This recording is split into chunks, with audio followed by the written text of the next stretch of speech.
আসসালামু আলাইকুম, myself Marjida Kusum Maisha and welcome to my mother channel. So আজকে হচ্ছে বানাবো প্যানকেক, আর এটা হচ্ছে প্রথম ব্লগ আমার আম্মুর চ্যানেলে আমি বানাতে চলেছি। সো আজকে হচ্ছে আমি প্যানকেক বানাবো আর আপনাদের সাথে সেটা শেয়ার করবো। তো চলেন রেসিপিটা দেখা যাক। সো ফার্স্টে আমি হচ্ছে এখানে একটা বড় বাটি আর গামলা টাইপসের কিছু একটা নিয়েছি, কারণ হচ্ছে এটা যেহেতু বিট করতে হবে, সো এটা অনেকখানি হবে। এর জন্য হচ্ছে আমি এটা বড় একটা বাটি নেওয়ার চেষ্টা করেছি। আপনারা কিন্তু সবাই বড় বাটি নেওয়ার চেষ্টা করবে। সো আজকে যে প্যানকেকটা বানাবো ওটার জন্য বেশি কিছু না, অল্প কিছু হলেই হবে। সো ফার্স্ট হচ্ছে আমি এই যে দুইটা ডিম নিয়ে নিয়েছি। এই দুইটা ডিম এখন ভাঙবো। আর এইটা খুবই স্বাস্থ্যকর, আর যদি সবকিছু রেডি থাকে বেশি না, মাত্র 10-15 মিনিটে বানিয়ে ফেলা যাবে টেস্টি অ্যান্ড ইয়াম্মি প্যানকেক।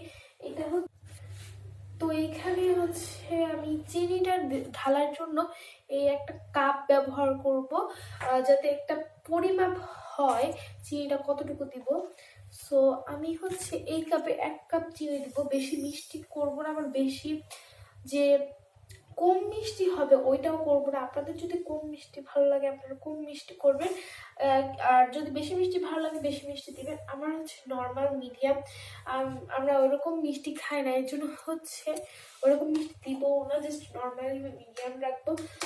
এখন হচ্ছে আপনাদের বাসায় যদি ইলেকট্রিক বিটার থাকে তাহলে ইলেকট্রিক বিটারতে আপনারা এটা ব্লেন্ড করবেন, আর যদি এমনি হ্যান্ড বিটার থাকে তাহলে আপনারা হ্যান্ড বিটার দিয়ে ব্লেন্ড করবেন। আমার কাছে দুইটাই আছে, হ্যান্ড বিটার এবং ইলেকট্রিক বিটার দুইটাই আছে। সো আমি ভাবলাম যে কষ্ট করে কেন হ্যান্ড বিটার দিয়ে ব্লেন্ড করবো, সো আমি এখন ইলেকট্রিক বিটারটা নিয়ে আসবো।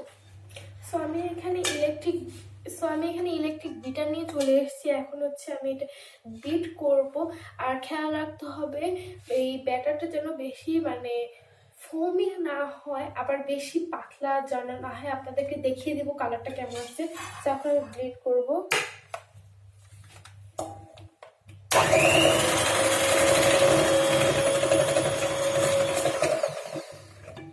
এই ক্ষেত্রে সাবধানতা অবলম্বন করবেন, আমার মতো কেউ ভুল করবেন না। আমি চিনির উপরে দিয়ে দেওয়ার কারণে চিনিটা ছিটছে, যেটা কেউ করবেন না। আপনারা সবাই এক সাইড থেকে নিয়ে তারপরে করবেন। আপনাদেরকে আমি দেখাচ্ছি, এই দেখেন চিনিটা কেমন ছিটে গিয়েছে। সো আমি এখন এক সাইড থেকে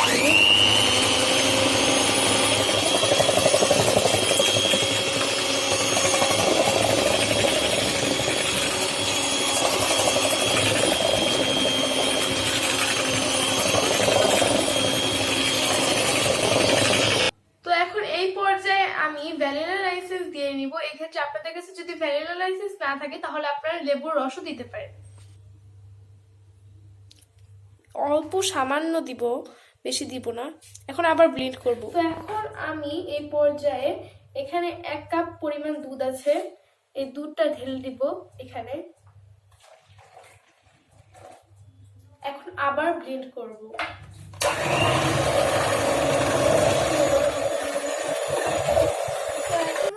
আমি আর একটা এই ডো ব্যাটার তৈরি করব। সো এর জন্য হচ্ছে আমি একটা মেলামাইনের প্লেট, আর আপনারা চাইলে বড় প্লেট নিতে পারেন। এখন এটা হচ্ছে চালনি নিয়ে এসেছি, এখানে উপরে রাখবো যাতে হচ্ছে নিচে এটা না পড়ে। এখানে হচ্ছে 1 কাপ ময়দা। এই যে এটা হচ্ছে ছোট যে গ্লাসটা আছে ওইটা, আপনারা আপনাদের পরিমাপ মতো দিতে পারেন। 1 কাপ আমি এখানে দিয়েছি, ছোট 1 কাপ। দেন এখানে রয়েছে হচ্ছে বেকিং পাউডারটা আমি এখন দিব। একটু বেশি পরিমাণ দিতে হবে, একদম সামান্য দিলে হবে না, আছে অল্প একটু। যাই হোক, বেশিরভাগ সময় প্যানকেক বানিয়ে এই অবস্থা হয়েছে।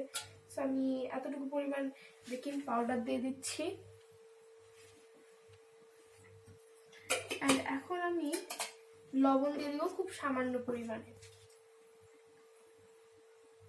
এতটুকু পরিমাণ লবণ দিয়ে দিচ্ছি, 1 চিমটি থেকে একটু বেশি। এখন আমি এই সবগুলোকে একসাথে এভাবে করে মিশাবো। দিয়ে আসো।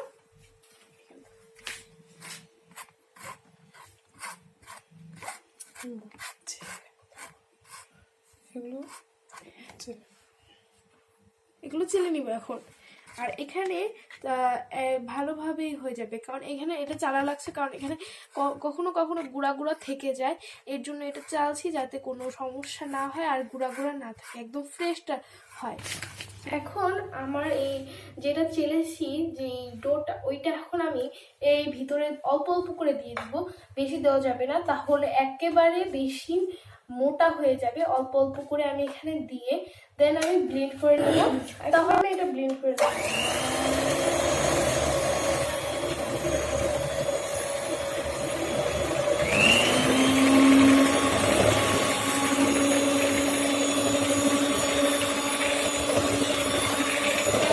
আমি এটার ভিতর রান্নার তেল মানে হচ্ছে সয়াবিন তেল দিয়ে দিব। এখানে আমি 1 মুঠো পরিমাণ দিয়ে দিব, বেশি দিব না। এই যে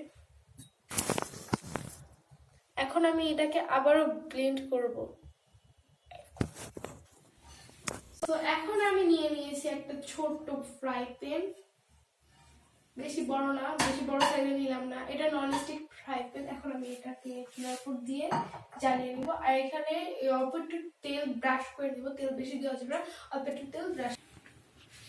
সো এখন হচ্ছে এই চুলাটা আমি লো হিটে রেখেছি, ফ্রাই প্যানটার উপর তেল ব্রাশ করে দিয়েছি, যেটা দেখাইনি।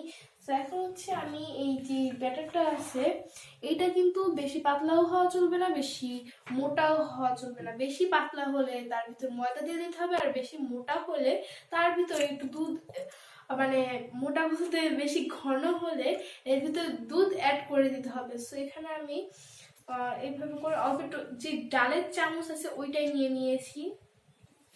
এখন আমি অল্প একটু এইভাবে করে দিয়ে এখন চুলার উপর আমি দিয়ে দেবো। এটা ফার্স্ট ট্রাই, জানি না কি হবে, প্রথমবারটা খারাপ হয়, পরেরগুলো ভালো হয়। সো দেখি। আর এইটা উল্টানোর জন্য আমি এরকম একটা চামচ ইউজ করেছি, যেটা মাথাটা ঠিক এরকম একটু কোনা থাকবে। আপনারা এরকম চামচ ইউজ করতে পারেন, আর যদি না থাকে তাহলে খুন্তি ইউজ করতে পারেন, এটা আপনাদের ইচ্ছা। আমার যেহেতু এই চামচ আছে, সো আমি এটা ইউজ করছি। তো এখন দেখি এটা কতক্ষণে হয়। এরকম বুদবুদ হয়ে আসলে বুঝতে হবে যে কেকটা হয়ে গিয়েছে, এখন উল্টানোর সময় চলে এসেছে। সো আপনাদেরকে দেখাই কিভাবে উল্টাতে হবে। ফার্স্টে এই চামচের কোনাটা দিয়ে অল্প একটু এভাবে দেখতে হবে। আমি শিওর যে ফার্স্ট কেকটা আমার ভালো হয়নি, কারণ হয়ও না। এই দেখেন এরকম বুদবুদ হয়েই থাকে, দেখাও, এরকম বুদবুদ হয়ে থাকে, মানে এরকম ভালো হয় না। সো নেক্সট যে কেকটা ওইটা আপনাদেরকে দেখাবো যে কত সুন্দর হয়। সো এখন আমি এটা উঠিয়ে নিব, বিকজ এটা হয়ে গিয়েছে, এই পাশে লাল লাল হলে বুঝবুঝে হয়ে গিয়েছে। এখন আমি আরেক পর্ব দিব, এইবার আপনাদেরকে দেখাবো যে এটা কত পারফেক্ট হয়। আমার প্রথমবারে এটা এমনই হয়। সো এখন আমি ভালোভাবে এটা দিচ্ছি, এটা একদম মাঝখানে দিতে হবে, আর এটা ছড়ানো লাগবে না, নিচে নিচেই ছড়িয়ে যাবে। তো এখন এটা সেকেন্ড টাইম আমি ভিডিও না, প্যানকেক বানাচ্ছি, কথা একটু উল্টাপাল্টা হয়ে যায়, যাই হোক। তো এখন আমি উল্টাবো, দেখি হয়েছে নাকি। প্রথমটার অবস্থা তো খারাপ, তো এখন সেকেন্ড টাইমে আমার সবসময় ভালো হয়, দেখি সেকেন্ড টাইমটা কি হয়েছে। এখন বুদবুদ উঠেছে, মেবি হয়েছে। তো এটা খুব সাবধানে করতে হবে, কারণ এটা অনেক নরম। হয়েছে, ইয়ে, এরকম আসলে বুঝতে হবে পারফেক্ট প্যানকেক হয়ে গেছে। তো এখন আমি সবগুলো বানাই, আর আপনারা দেখতে থাকেন ভিডিওটা। তো এখন হচ্ছে আমার এই সবগুলো প্যানকেক বানানো শেষ। এখন আমি এটা শুধু শুধু খাবো না, এটা শুধু শুধু খেলে ভালো লাগবে না। আপনারা হয় চকলেট সিরাপ অথবা মধু দিয়ে খেতে পারেন। আমার কাছে যেহেতু এই মুহূর্তে চকলেট সিরাপ নেই, সো আমি এখন মধু দিয়ে খাবো। সো এখানে আমি মধু দিয়ে দেবো, আবার বেশি পরিমাণ মধু কিন্তু দেওয়া যাবে না, তাহলে বেশি মিষ্টি হয়ে যাবে। জাস্ট আমি এরকম ডিজাইনের মতো এইভাবে করে দিয়ে দিব, আর আপনাদেরকে খেয়ে রিভিউ দিয়ে দেখাবো আমি যে কেমন হয়েছে খেতে। সো এই যে আমার মধু দেওয়া শেষ, এখন আপনাদের রিভিউ দিয়ে দেখাবো।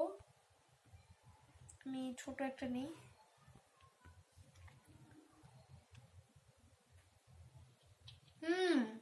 এটা অনেক ইয়াম্মি, আপনারাও ট্রাই করতে পারেন। তো আজকের ব্লগটা এই পর্যন্তই। টাটা, টেক কেয়ার, ফান, খুদা হাফেজ।